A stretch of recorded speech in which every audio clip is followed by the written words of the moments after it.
राधे राधे दोस्तों। आज बहुत दिन बाद मैं वीडियो लेके आ रही हूँ क्योंकि मैं थोड़ा बिज़ी थी। अभी मैं वीडियोस कुछ अपलोड करूँगी। मेरी शादी की वीडियोस हैं। तो मेरी शादी थी इसलिए मैं कोई वीडियो नहीं लेके आ पाई हूँ ज़्यादा, ना ही कोई शॉर्ट्स अपलोड कर पाई हूँ। आज मैं वीडियो लेके आई हूँ कि अगर आपके घर में लड्डू गोपाल जी के हैं तो उनके वास होने पर आपको आपके घर में क्या क्या संकेत मिलेंगे, जो कह सकते हैं कि बहुत शुभ होते हैं और अच्छे होते हैं। और कई लोगों को ऐसे संकेत मिलते भी हैं, तो शायद आपको भी मिले हों। वैसे तो लड्डू गोपाल जिनके घरों में होते हैं वो बहुत ही खुश और अच्छे से अपने घर को मतलब सजा कर अच्छे से रखते हैं, क्योंकि लड्डू गोपाल आने से वैसे भी खुशियाँ आती हैं। क्योंकि मैंने खुद ही ये देखा है, जब से मेरे घर में मेरे लड्डू गोपाल मेरे माधव आए हैं तब से मेरा जीवन बहुत ही अलग ही हो गया है।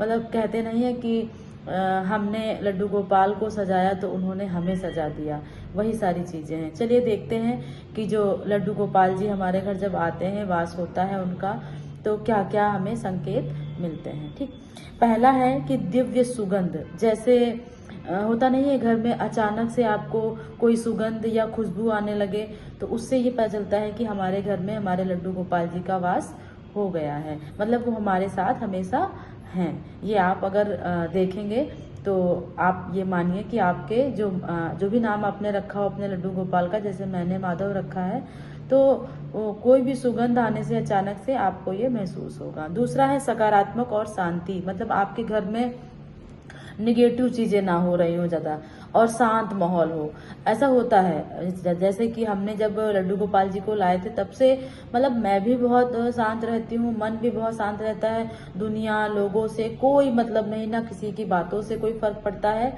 कुछ भी नहीं। तो ये चीजें होती हैं उनका वास होने पर, शुभ संकेत मिलने पर।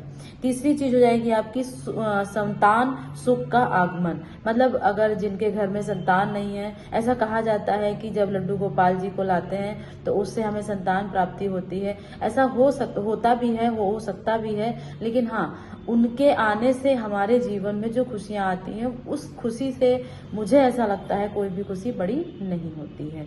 ठीक है, तो उसके बाद है हमारा भक्ति में वृद्धि। मतलब हमारी जो भक्ति होती है उस पर दिन प्रतिदिन बढ़ता ही जाता है हमारा भाव। हमारी भक्ति इस प्रकार होने लगती है कि हम कभी भी फ्री होते हैं, जब भी हमें टाइम मिलता है हम अपने आप को उसी में व्यस्त कर लेते हैं। अगर आप वर्किंग हैं तो आप वर्किंग अपना काम करने के बाद जैसे ही फ्री होती हैं आप अपनी भक्ति में ही लीन हो जाती हैं। जैसे नाम जप करना या मन ही मन में कुछ सोचना अपने कान्हा के लिए, अपने लड्डू गोपाल के लिए, ये सारी चीजें। फिर कार्य सिद्ध होना। कहने का मतलब जैसे आप कोई भी काम करने जा रहे हो तो वो काम जो है हमारा आसानी से हो जाए। हाँ, मानते हैं कि कुछ चीजें बहुत ही सही नहीं है, लेकिन हाँ ये होता है अगर आप सच्चे दिल से कोई काम करते हैं तो आपका काम सच में अच्छे से हो जाता है और आसानी से। ये सिर्फ इसी प्रकार होता है जब आप अपने आप को सिर्फ और सिर्फ एक अच्छे काम में लगाएंगे। भक्ति या पूजा ये नहीं कहती है कि आप अपने आप को मतलब पूरे टाइम भक्ति में लगाए रहो, पूरे टाइम आरती अर्चना भजन करो, ये नहीं। आप अपने आप को इस दुनिया के कह सकते हैं मोह से या गंदी चीजों से या गंदे खान पान से अगर दूर रखेंगे तो वो भी आपके जीवन के लिए बहुत लाभदायक होता है। कह सकते हैं कि सपने में दर्शन होना। जैसे लड्डू गोपाल जी हैं, आपने कुछ भी मतलब रात में आप सोए खाना वाना खा के उनको सुला करके फिर अचानक से आपके सपने में वो आए, तो मेरा ये मानना है जैसे कि प्रेमानंद जी कहते हैं कि अपनी भक्ति के भाव को किसी को बताना नहीं चाहिए। तो ये मैं मतलब सही मानती हूँ, ये होना भी चाहिए। जैसे मान लीजिए आपके सपने में अचानक से आपके माधव या कान्हा जी आए, तो आपको बताना नहीं है, लेकिन हाँ वो किस प्रकार का सपना था वो संकेत बताता है कि आपके जो लड्डू गोपाल हैं वो आपके घर में वास कर रहे हैं या नहीं कर रहे हैं, ये संकेत बताते हैं। अक्सर लोगों को ये सपने आते होंगे अगर आप अपने माधव या कान्हा की सच्चे मन से लगन से अपनी पूजा करते हो। जैसे एक आप छोटे से अपने बच्चे को पालते हैं, वैसे ही अगर आप कान्हा को प्यार दुलार से रखेंगे तो वो भी आपको आपके सपने में या आपके साथ हमेशा रहेंगे और आपको याद दिलाते रहेंगे, मैं आपके साथ हूँ, मुझे पानी पिला दो, मुझे खाना खिला दो। ऐसा होता है अगर आप सच्चे दिल से अपने कान्हा की पूजा अर्चना करते हैं, उनको बच्चे की तरह अपने साथ हमेशा रखते हैं। फिर अगला है कि जैसे कह सकते हैं कि अब मैंने बताया कि सपने में वृद्धि, मतलब सपने में आना, तो सारी चीजें जैसे सपने में लड्डू गोपाल का दिखना, मोर पंख का दिखना, गांव माता का दिखना, यमुना नदी या गंगा नदी, किसी भी नदी का दिखना, ये सारी चीज शुभ संकेत माने जाते हैं जिससे आपके घर में लड्डू गोपाल जी का वास होता है।